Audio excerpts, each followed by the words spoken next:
Hello, नमस्कार, आदाब, सत श्री अकाल और अस्सलाम वालेकुम। मैं हूं मोहम्मद अहमद काज़मी, लेकर आया हूं आपका पसंदीदा कार्यक्रम आपके रूबरू। पंजाब में खालिस्तान की मांग का क्या हुआ, वो बहुत ही दिलचस्प कहानी सामने आ रही है। अभी सरकार ने अमृतपाल सिंह को गिरफ्तार किया है और गिरफ्तार करके सीधा डिब्रूगढ़ भेज दिया है। ये कहानी इतनी दिलचस्प है कि शायद कोई फिल्म बन जाए इस पर। हो सकता है 2-4 साल के बाद कोई फिल्म बनाने वाला आए और कहे कि ये स्क्रिप्ट शायद अच्छी है, इस पर कोई कहानी बन सकती है, फिल्म बन सकती है। लेकिन हकीकत में इस तरह से बना करके पेश करना, एक आदमी को खालिस्तान अलगाववादी नेता के तौर पर पेश करना और उसके बाद इतना हर दिन टेलीविजन चैनलों पर उस पर डिबेट करना जैसे सारे सिख जो हैं वो अपना खालिस्तान अलग मांग रहे हैं। बिल्कुल, शायद कभी कभी तो ऐसा लग रहा था कि ये हिंदू राष्ट्र मांगने वालों के साथ कोई पैरेलल कोई कहानी बनाई जा रही है। क्या कुछ है, इस पर बात करने के लिए मेरे साथ खास मेहमान हैं जनाब सरदार दया सिंह जी, जो ऑल इंडिया पीस मिशन के प्रेसिडेंट हैं और अब से पहले भी इस इशू पर काफी खुल करके बात कर चुके हैं। सरदार दया सिंह जी, वेलकम है आपका। मीडिया स्टार वर्ल्ड को आपने समय दिया। आप ये बताइए कि इस प्रकरण को आप कैसे देख रहे हैं, क्योंकि गोदी मीडिया तो ये सब बताएगा नहीं। वो बातें जो गोदी मीडिया नहीं बताता, जो चीजें आपको मालूम है, वो क्या हैं, क्या आप बता सकते हैं इसके बारे में? हमने शुरू में ही इस बात को रखा था कि ये जो खालिस्तान का इशू बार बार सिखों के मुंह में डाल दिया जाता है, ये बहुत खतरनाक है। ना तो सिखों ने खालिस्तान मांगा, नहीं तो 1946 में ही अंग्रेज हुकूमत सिखों को तो अलग से बफर स्टेट देने के लिए तैयार थी। परंतु जब गांधी ने उनको इंश्योर किया कि, और कांग्रेस के कई प्रस्ताव हैं जिनमें इंश्योर किया कि आपके हक और हकूक बराबर के रखे जाएंगे और आपको विशेष स्थान दे दिया जाएगा जहां आपकी विरासत, आपकी सभ्यता, आपकी संस्कृति फले और फूले, आपके धर्म पर कोई चोट ना आए।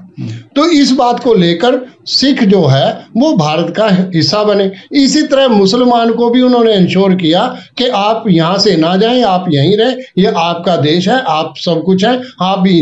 तो सिख और मुस्लिम अगर बंटवारे में तकलीफ हुई तो सिख और मुस्लिम को हुई, या तो पंजाब बटा या बंगाल बटा, और तो कोई बटा नहीं, तो तकलीफ तो इन दोनों को हुई।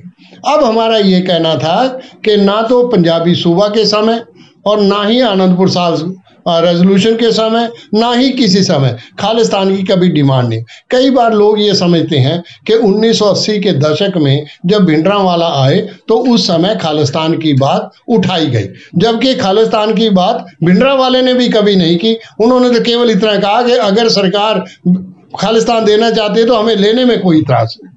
तो हमारा ये कहना था कि उस समय भी वो पंजाब के लिए लड़ रहे थे, पंजाब के सोच के लिए लड़ रहे थे, ताकि पंजाब को जो पानी का बंटवारा और सारी चीज़ें वो उनको मिले, जो उनका हक है उनको मिले। अब उसको किस ढंग से पेश किया अलग बात है। अब अमृतपाल को भी उसी ढंग से, जो अब की एजेंसियां हैं, जो भी एजेंसी के पीछे, जो भी कारस्तानी इसके पीछे हुई, कि पहले तो दीप सिद्धू आया जब किसान आंदोलन था। किसान आंदोलन में दीप सिद्धू ने आकर निशान साहब लाल किले पर लगाने की चेष्टा की और लगाया। अब लाल किले पर तो पहले बाबा बघेल सिंह ने भी निशान साहब जुटाया था, तो उसमें ये बात नहीं थी, कोई उसने तिरंगे को हटाया नहीं था। पर सरकार ने उसका हुआ ऐसा खड़ा किया कि उन्होंने तिरंगे का अपमान किया और ये सारी बात की, और वो बाद में ख़त्म हो गई। शायद दीप सिद्धू क्योंकि बीजेपी के साथ संबंधित थे, और धर्मेंद्र का जो लड़का जो मेंबर पार्लियामेंट रहा उसका वो मैनेजर भी रहा, उनकी अपनी फोटोज भी गृह मंत्री और प्रधानमंत्री के साथ सामने आई, लोगों ने उस समय दिखाई भी कि इसको आप कैसे पेश कर रहे हैं, इसके बारे में आप क्या कहना चाहते। दीप सिद्धू का वो एक्सीडेंट हुआ और मर गया। उसके मरने के बाद जो पंजाब वारिस पंजाब दे जो संस्था उसने चलाई थी, अमृतपाल उसी ने उसको टेक ओवर कर लिया। अब अमृतपाल क्लीन शेवन था, दुबई से आया था, उसका कारोबार सारा, उसके परिवार का कारोबार सारा दुबई में था। अब दुबई से आया, इन्होंने सोचा कि ये देश सिख गुलाम हैं, सिख गुलाम की जिंदगी जी रहा है, सिखों के हक और हकूक मारे जा रहे हैं। हो सकता है कि बहुत सारी हैं, क्योंकि पिछले 40 साल में सिखों जैसे हालात से निकला है तो लोगों के मन में वो उग्रता भी हो, तकलीफ भी हो, वो दर्द भी हो। हम ये नहीं कह सकते कि नहीं दर्द, आज हमारे मन में भी ये दर्द है कि सिखों के जो मसले थे उनको हल किया जाना चाहिए। अब श्रोमणी गुरुद्वारा प्रबंधक कमेटी जिसका चुनाव भारत सरकार को करवाना होता है हर 5 साल बाद, आज 11 साल हो गए उसका चुनाव नहीं हुआ, तो वो मिनी पार्लियामेंट है। पहले बार ऐसी पार्लियामेंट है जो चुनी जाती है, मतलब ये नहीं है कि लोग अपने आप थोप देते, चुनी जाती है और लोगों के द्वारा चुनी जाती है। तो हमारा ये कहना था कि ये दर्द तो थे, पर उसमें ये बात उठा देनी और अमृतपाल को आगे खड़ा कर देना और नशे को हटाओ, जैसे ऐसा लग रहा था कि सारे सिख नशेड़ी हैं और सारे सिख नशा करते हैं, जबकि श्रोमणी गुरुद्वारा प्रबंधक कमेटी का सिख रहत मर्यादा में आदेश है कि जो सिख नशा करता है वो पतित है, वो सिख नहीं हो सकता। तो फिर सिख सारे, पर आम आदमी पार्टी, मैं केजरीवाल जी से ये सवाल पूछना चाहता हूं कि केजरीवाल जी जब 2017 में आप चुनाव लड़ने गए तो आपने पूरे पंजाब को नशेड़ी और नशे का धंधेबाज बना दिया, जबकि सारे के सारी जो नशा उतरता है वो तो गुजरात की बंदरगाहों पर उतर रहा है, वो तो वहां नहीं उतर रहा, वो तो एयरपोर्ट में उतर रहा है। तो मतलब ये है कि पंजाब में आ कहां से रहा, 593 किलोमीटर पंजाब सीमा पाकिस्तान से और चाइना से सटा है, उसमें अगर वो नशा आ रहा है तो बीएसएफ वहां है, पुलिस सुरक्षा तंत्र आपका वहां से पंजाब में कैसे आ गया? तो ये भी जिम्मेदारी भारत सरकार की है। तो मेरा ये कहना था कि जो आप ये रास्ता अडॉप्ट किया और फिर उन दिनों इन्होंने उड़ता पंजाब दिखाया। उड़ता पंजाब एक फिल्म थी, उसमें नशेड़ी भी एक सिख दिखाया और नशे का गैंग जो मालिक था उसको भी सिख दिखा दिया। तो सिखों में बहुत दर्द हुआ। नतीजा ये हुआ कि जो केजरीवाल अपने आप को वहाँ 87 सीट जीत रहा था, कभी कह रहा था कि 112 सीट जीत जाएंगे, तो नतीजा क्या निकला, 22 सीट पर सिमट रह गया। तो हमारा ये कहना था ये रास्ता गलत था। अब आपने दूसरा रास्ता चुना। अब 2024 का इलेक्शन आ रहा है। मेरा मानना यह है कि 2024 के इलेक्शन के लिए आपने 2019 और 2014 को इलेक्शन जो है आपने मुस्लिम को निशाना बनाकर लामबंदी की पोलराइज किया, आपने जीत लिया। अब आपको लगा कि शायद अब मुस्लिम काम ना आए, अब मुस्लिम की जगह क्यों ना सिख को ले आए। उसका एक और कारण भी था, किसान आंदोलन में सिख सामने आया, मुसलमान और हिंदू दोनों इकट्ठे हो गए। मैं कई बार कहता हूं कि सिंगोला पर जो लगा हुआ था, अनशन था, उसमें सिख, मुस्लिम और हिंदू एक ही मंच पर बैठे थे। मुसलमान जो मुजफ्फरनगर में जिन मुसलमानों के साथ और जाटों की आपस में लड़ाई हुई थी वो दोनों इकट्ठे थे वहां। तो मेरा कहना था कि उससे भी लगता था कि शायद सिख जो है वो मुस्लिम और हिंदू के बीच में कड़ी का काम करना, इस कड़ी को ही तोड़ दिया जाए। तो मुझे लगता है कि जो अमृतपाल आया है ये एक उस कड़ी को तोड़ने के लिए, सिखों में एक उग्रता पैदा करने के लिए ये सारा काम उसने किया। और उसने आते ही क्लीन शेवन था, उसने आते ही अमृत छक लिया। अमृत छकने के बाद जाके रोडे पिंड में ही उसने अपने दस्तार सजा ली और उससे सारे काम हुए। उससे लगा कि 500-700 नौजवान उसके साथ चल पड़े और उन्होंने जो अपने मन में किया उन्होंने सारा को, ना तो उनको सिख का ज्ञान था कि सिख विचारधारा क्या है, न सिख मत है, इसके बारे में भी कोई उनको ज्ञान नहीं था। बस वो तो जैसे नौजवान आए जिस ढंग से आए, जो उन्होंने कहा, जैसे आपने कभी देखा होगा श्री राम के नारे लगाने वाले बहुत मिल जाएंगे, अगर उनसे पूछा जाए कि श्री राम का इतिहास क्या है वो नहीं बता सकेंगे। तो ये ऐसा इतिहास हुआ। और इस तरह के अब एक गुरुद्वारे में जाकर उन्होंने, गुरुद्वारे में कुर्सियां पड़ी थी, कुर्सियां बड़ी दूर पड़ी होती हैं ताकि जो लोग नीचे नहीं बैठ सकते 70 की उम्र के, तो वो कम से कम कुर्सियों पर बैठ जाए। तो वो कुर्सियां तोड़ दी, FIR लॉन्च हुई। उसके बाद आपने क्या किया? सवाल ये है कि अजनाला में आपके कारण किसी के शिकायत पर आपके किसी साथी को पकड़ लिया गया और अजनाला थाने में पेश कर दिया। अब आपने उसको छुड़वाने के लिए, क्योंकि वो आपका साथी है, अमृतपाल ने उसको छुड़वाने के लिए अपने गांव से चलकर, अमृतसर के पास उसका गांव है, वहां से चलकर अजनाला तक 8 थाने पड़ते हैं, उसमें वो पालकी भी ले आया, खालसा वहीर के तौर पर चला आया। जब तो एक लड़के को छुड़वाने आया है, अजनाला थाने में जा रहा है, तो ये खालसा वहीर कौन सी होगी? और ये गुरु ग्रंथ साहब जी महाराज का प्रकाश करके आप वहाँ क्या करोगे? इसका मतलब है कि ये हालात जो आप पैदा कर देंगे। तो इसमें दो बातें थी, इसमें आम आदमी पार्टी की जो सरकार है उसका भी बुत्ता पूरा हो रहा था और इनका भी बुत्ता पूरा हो रहा था। अगर गोलियां चल जाती तो सारा सिख समुदाय खड़ा हो जाता, नतीजा ये होता कि रास्ता ही भूल जाते, वो अमृतकाल पाल को तो भूल जाते, वो वही 1984 के हालात पैदा हो जाते। और अगर गोलियां नहीं चली तो उसका कारण ये है कि इन्होंने कहा, पुलिस ने कहा कि देखो जी हमने तो गोली, तो 8 थाने जब रास्ते में, आप उनको क्यों नहीं रोक पाए? आपने फिर जिस लड़के को पकड़ा उससे सारे के सारे आरोप वापिस ले लिए और उसको कहा इसके ऊपर कोई मुकदमा नहीं बनता, अगर नहीं मुकदमा बनता तो उसको पकड़ा क्यों?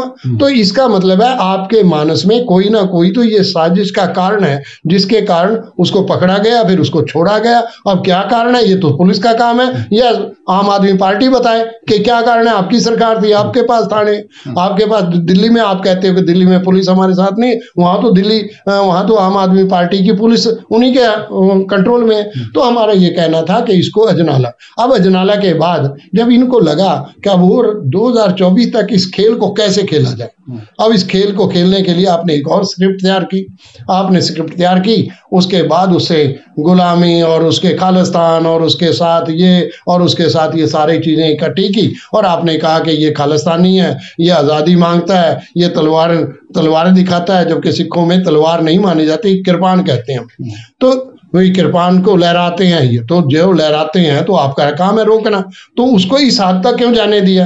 अब आपने उसके ऊपर मुकदमे दायर किए, उसने कहा कि इन्होंने उसको किया। अभी तक किसी को ये नहीं पता कि अमृतपाल का कसूर क्या है, मतलब उस सारे सिस्टम में कसूर क्या है। अब आपने सोचा कि कुछ सिख नौजवानों को अगर अंदर कर दिया जाए तो सिखों में उग्रता पैदा होगी, सिख समाज उग्र होगा तो ये 1984 की तरफ बढ़ जाएगा और 1984 के हालात पैदा हो जाएंगे और हम पूरे हिंदुस्तान, पूरे भारत में दिखाएंगे, देखो सिख जो है वो खालिस्तानी है, वो खालिस्तानी। यानी सिखों को उकसाने भड़काने के लिए इस्तेमाल किया जा रहा है। बिल्कुल बिल्कुल, इसमें कोई दो राय नहीं। लोगों को गिरफ्तार, नौजवानों को गिरफ्तारी का सिलसिला शुरू हुआ। अभी तकरीबन कितने लोग गिरफ्तार? अभी आप देखो कि 18 मार्च को जब अमृतपाल सिंह को अरेस्ट करना था, उसका इतना हो हल्ला मचाया कि 80,000 की पुलिस आपके पास है, आपने सीआरपीएफ भी ले ली, अमित शाह जी से आप मिलकर गए और अमित शाह जी ने भी आपको कह दिया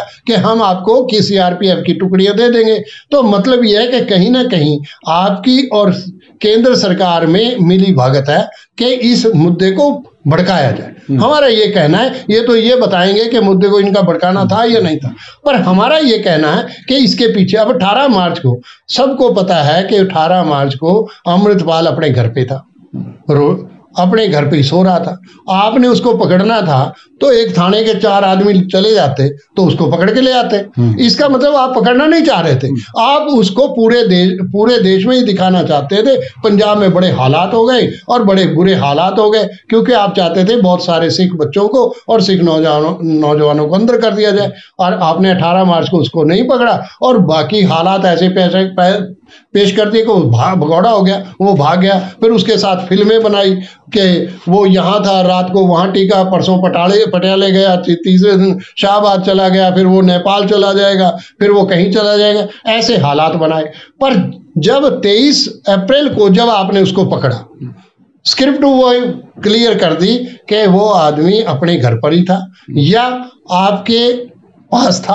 आपने उसको इस ढंग से दिखाया कि वो गुरुद्वारे में जाए, वो गुरुद्वारे में मत्था भी टेके, वो वीडियो भी बनाए, वीडियो बनाने के बाद बाहर आए, बाहर आके हमारी कार में बैठे और ये सारा तंत्र चला जाए। देखो जी, वो कहेगा कि मैंने गिरफ्तारी दी, दूसरा कहेगा मैंने सरेंडर दिया, तो ये सारा झंझट। और हमें लगा ना तो उसको किसी ने हथकड़ी लगाई, ना उसको किसी ने पूछा, इतने प्यार से उसको लेकर गए। शायद ऐसा लगता था कि चाहे उनके साथी है, जो वो चाहते हैं वो इससे काम करवा रहे हैं। तो ये बिल्कुल इसे जैसे कहते हैं स्टेज ड्रामा, स्टेज ड्रामा लग रहा था पूरी तरह से। जो अभी तक आपके सामने कुछ वीडियो फोटो सामने होंगी अखबारों में जो छपी है, उससे बिल्कुल ऐसा नहीं लग रहा कि कहीं पुलिस वाले को गुस्सा आ रहा है, पुलिस पीछे दौड़ रही है, वो भाग रहा है, उसे कोई हथकड़ी लगाई गई है, ऐसा कहीं कुछ नजर नहीं आ रहा है।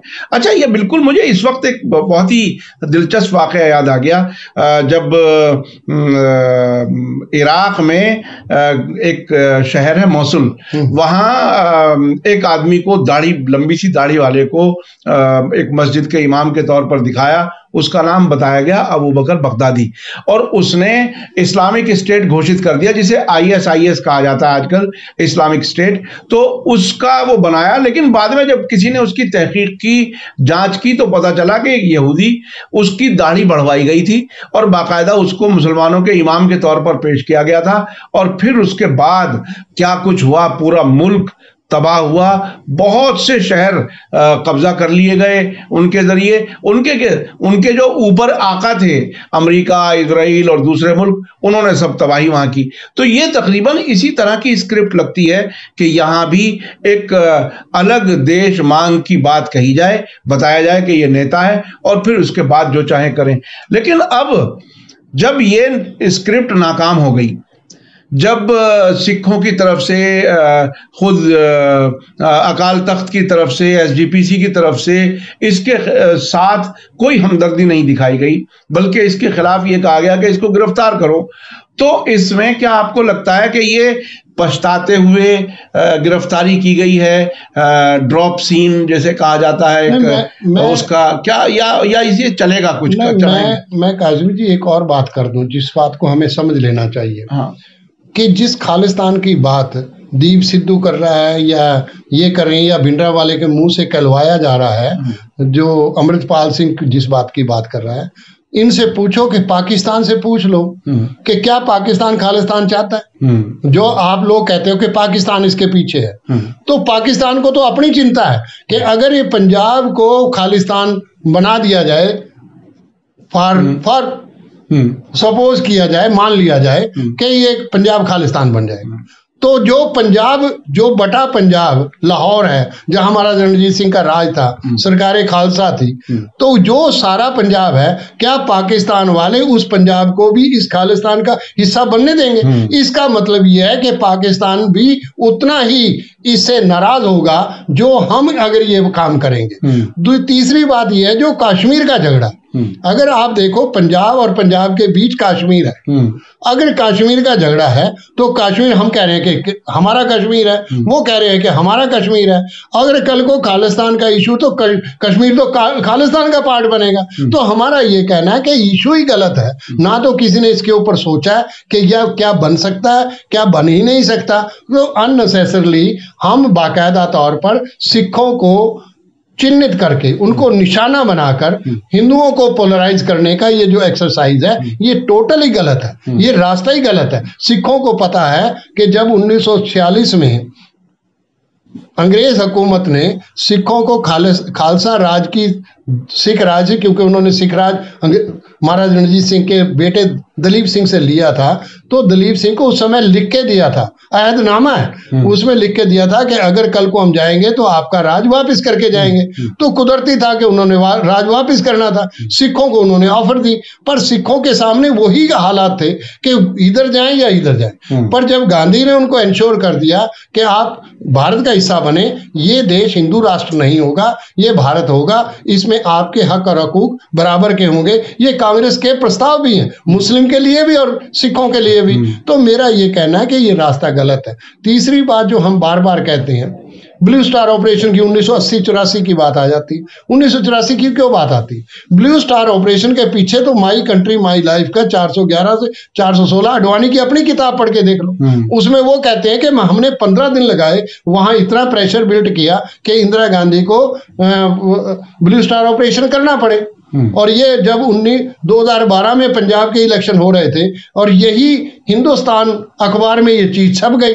नतीजा क्या हुआ कि बीजेपी बहुत मुश्किल में फंस गई कि यहाँ इलेक्शन कैसे हो। तो हमारा ये कहना है कि ये रास्ता गलत है, इस रास्ते पर नहीं चलना चाहिए, ना ही रास्ता सिखों के लिए है। और जो नौजवानों को आपने अंदर किया है, और ये जो आपने ये सोचा कि 2024 तक जो आप बात कर रहे हैं कि इसके नतीजे क्या होंगे, ये जो नतीजे पकड़ रहे थे, ये सोच रहे थे कि 2024 तक इस स्क्रिप्ट को लिखा जाए और इसको चलता रखा जाए ताकि 2024 के इलेक्शन में इसका फायदा उठाया जाए। अच्छा, एक बात जो सामने आई ये कि अडवाणी जी की किताब का आपने जिक्र किया, इसका मतलब ये हुआ कि उस 1980 की दहाई में भी इस पूरी कहानी के पीछे आरएसएस थी। ये बात साफ हुई ना कि अडवाणी जी अगर खुद कबूल कर रहे हैं, मान रहे हैं तो, और इस वक्त तो पूरी आरएसएस के हाथ में सरकार है। मैं आपको बताता हूं कि संजय गांधी जब आया, तो संजय गांधी जब सामने आया तो उसने जो आरएसएस के लोग वो थैले लटकाए नहीं घूमते थे, उनको जीपें दे दी।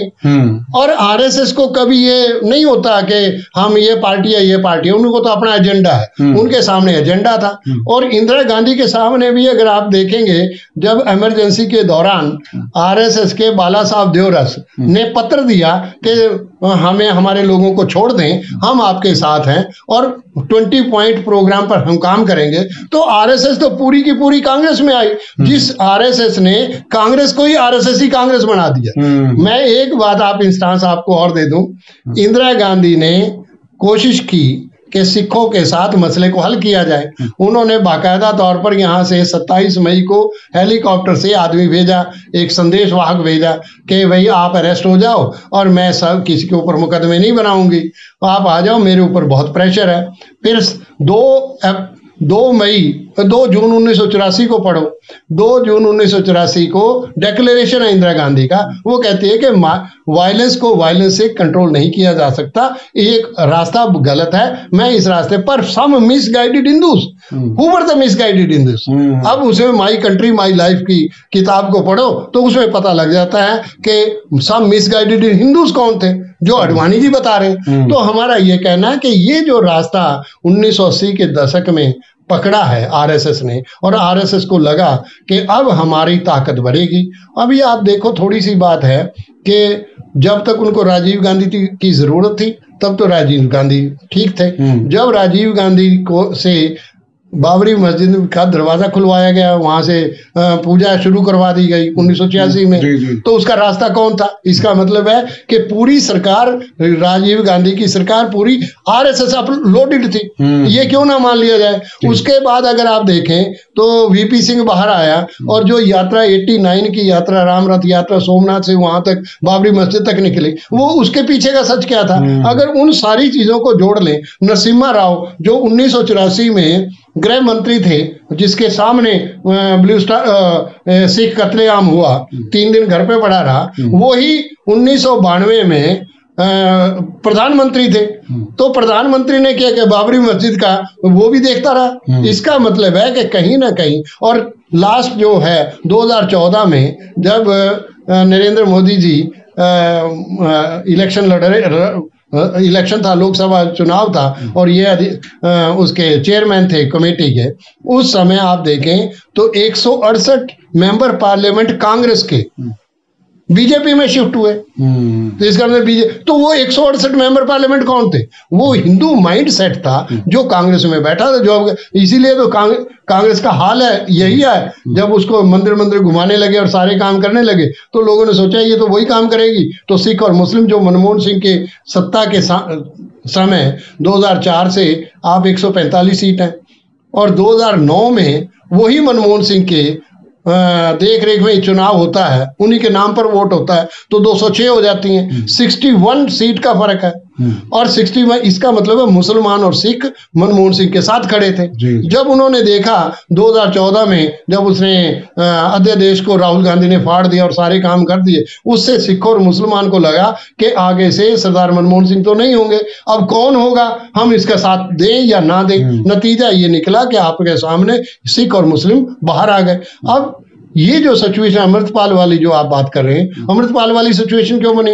अब आरएसएस के मानस में है कि मुसलमानों से जितना इफ्जाना हमने प्राप्त करना था, जितना फायदा हमने लेना था, वो हमने ले लिया। इससे ज्यादा हमें अब फायदा होगा नहीं। अब क्यों ना सिखों को टारगेट करवा दिया जाए। तो ये सिखों को टारगेट कराने के लिए आम आदमी पार्टी कुछ नहीं है। आम आदमी पार्टी आरएसएस का एक प्रोडक्ट है। ये बात केजरीवाल भी कह चुके हैं और ये बात सारे मानते हैं कि आरएसएस ने ही सारा कुछ, इंडिया अगेंस्ट करप्शन कुछ नहीं था, आरएसएस का एक फंडा था, आरएसएस उस फंडे को तैयार किया। तो हमारा यही कहना है कि ये जो आप 2024 तक जो आप सवाल कर रहे हैं कि 2024 तक इसको, इनकी कोशिश है कि यह वहां तक लिया जाए, पर ये पर्दा पहले ही फाश हो गया। ये हालात ऐसे बन गए कि अब सब कुछ समझ में आ गया कि हो क्या रहा था। अब तो इनको ये लगता है कि जो जालंधर में बाई इलेक्शन हो रहा है उससे पहले ये भंडाफोड़ हो गया। यानी छोटा इलेक्शन भी जीतने वाला मुद्दा नहीं रहा। देखिए, ये सरकारों का काम करने का तरीका होता है। मैं आपको याद दिलाऊं, आपने कांग्रेस के बारे में, आरएसएस का जो बैकग्राउंड, बहुत सी चीजों के बारे में बताया। एक और खबर मैं ऐड कर देता हूं, बैकग्राउंड है पुरानी। इंदिरा गांधी के पास कुछ आरएसएस के लोग मिलने गए उस जमाने में, जब ये ताला भी नहीं खुला था, उससे और पहले की बात। उन्होंने ये बात कुछ किताबों में कुछ बड़े लोगों के जरिए सामने आ चुकी है, जिसमें उन्होंने राम मंदिर की डिमांड की और अयोध्या की बाबरी मस्जिद की जगह को क्लेम किया। तो इंदिरा गांधी को रिपोर्ट ऐसी है, इंदिरा गांधी ने ये कहा कि भाई आप कुछ पब्लिक मूवमेंट चलाइए, उसके बाद ही तो देखेंगे अभी हम क्या कर सकते हैं। यानी आप पब्लिक को भड़काइए, उसके बाद कुछ सरकार के लिए रास्ता बनेगा। तो सरकारों के तरीके ये होते हैं। लेकिन बहरहाल ये हुकूमतों में रहने वाले लोग, हुकूमतों के नशे में रहने वाले लोग, ये देश का भला भूल जाते हैं अपनी कुर्सी बचाने के लिए। वहीं उसी मौके पर देश की जनता को जागरूक रहने की जरूरत है कि देश का भला जैसे हो उस तरह से देश आगे बढ़ना चाहिए।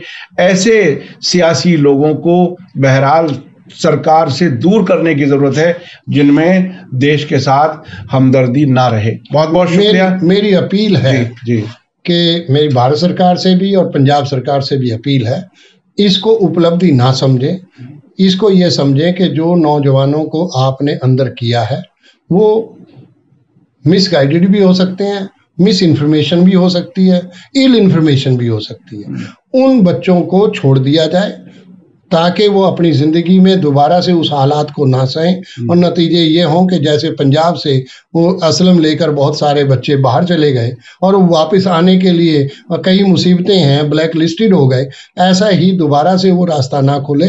मेरी अपील है कि उनको साफ के, जो अगर किसी ने गलतियां की हैं उसके ऊपर आप अपना संज्ञान लें, जो भी आप मुकदमा दायर करना चाहें, कुछ भी करें उसका आप संज्ञान लें। पर हम एक बात पूछना चाहते हैं कि ये 36 दिन ये अमृतपाल कहाँ था, ये सवाल आज हर सिख आपसे पूछना चाहता है। इसकी जांच होनी चाहिए और पब्लिक के सामने बताना चाहिए कि 36 दिन कैसे गुजरे, क्या हुआ कि एक थाने से आदमी एक अपने साथी को छुड़ाता है, फिर वो गायब रहता है 36 दिन, और हर दिन मीडिया में डिबेट होता है खालिस्तान, उसका जो नुकसान हुआ, इस बीच में जो नौजवानों को गिरफ्तार किया गया, वो सब नुकसान जो है वो पूरी कम्युनिटी का, पूरे देश का है। उससे बचने की ज़रूरत है और अगर वो बेगुनाह हैं तो उन्हें छोड़ने की भी ज़रूरत है। अगर कोई कानूनी कार्रवाई है तो अपनी हद में रह करके कानूनी कार्रवाई भी हो, ये कहना है जनाब सरदार दया सिंह जी का। बहुत बहुत शुक्रिया। इसी के साथ मुझे दीजिए इजाजत। धन्यवाद, शुक्रिया। जय भारत, जय हिंद। मीडिया स्टार वर्ल्ड के और वीडियो देखने के लिए हमारे चैनल को सब्सक्राइब करें और सीधे नोटिफिकेशन पाने के लिए बेल आइकन दबाएं। और अगर हमारी खबर सच्ची और अच्छी लगे तो अपने व्हाट्सएप, इंस्टाग्राम, फेसबुक और ट्विटर अकाउंट पर जरूर शेयर करें।